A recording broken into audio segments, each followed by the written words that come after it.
విజయ్ గారు వీళ్ళ ముగ్గురులో కల్లా అంటే ముగ్గురులోకి ఒక్కొక్క క్వాలిటీని మీరు అడ్మైర్ చేసేది ఏంటి చెప్పండి. ఇప్పుడు నారా రోహిత్ గారు అంటే what do you admire about Nara Rohit? అంటే వెరీ కూల్ అండి అసలుకి, వెరీ కూల్ అండ్ టెన్షన్ ఉండదు అనమాట అసలుకి. అవును, అందుకే ఆయన చెమట కూడా పట్టట్లేదు. కూలెస్ట్ పర్సన్ ఆయన. అంటే చాలా కూల్గా, చాలా సపోర్టివ్. అంటే ఏ రోజు కూడా అంటే ముగ్గురు దగ్గర నుంచి కూడా ఏ రోజు ప్రాబ్లం రాలేదనమాట అసలుకి.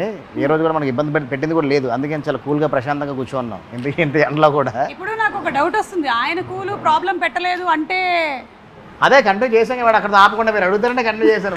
కూడా లేదు మీరు మధ్యలో మీరు బ్రేక్ చేయొద్దు అలాగా. అదే అడిగానుగా చెప్పండి. అని చాలా కూల్ ఉండాలి అంటే మిస్టర్ పర్ఫెక్ట్. అంటే ఒప్పుకోనంత వరకే, ఒప్పుకున్న తర్వాత ఇంకా ఒప్పుకోనంత వరకు కూడా లేదండి. ఫస్ట్ నుంచి కూడా చూసారు ఓకే, తర్వాత ఇలా చేంజ్ చేసండి, ఇలా అనుకుంటున్నాను సార్, ఇలా అనుకుంటున్నాను సార్ అంటే ఓకే బాగున్నాయి, ఓకే గుడ్ బాగున్నాయి.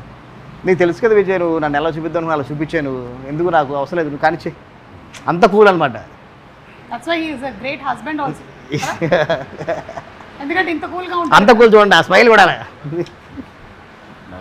ఇక మన బెల్లంకొండ సాయి గారు అసలు కంటే మామూలు కష్టపడ్డాను అసలు కష్టపడడం అసలు ఎంత మనం ఏం చెప్పినా ఎంతైనా కష్టం అసలు మామూలుగా అసలుకి నో అని చెప్పడం అనేది ఉండదు. అంటే ఎవరి దగ్గర నుంచి ఉండదు.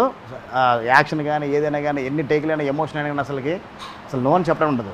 డైరెక్టర్కి ఏం కావాలి 100% అది చేయడం కోసం ప్రయత్నం చేస్తాడు.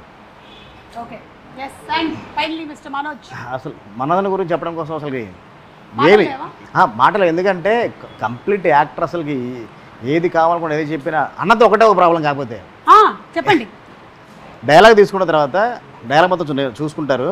అన్న ఎక్కడి నుంచి కదా షార్ట్ కట్ చేస్తాను అంటే వద్దు మొత్తం చెప్తా అంటారు.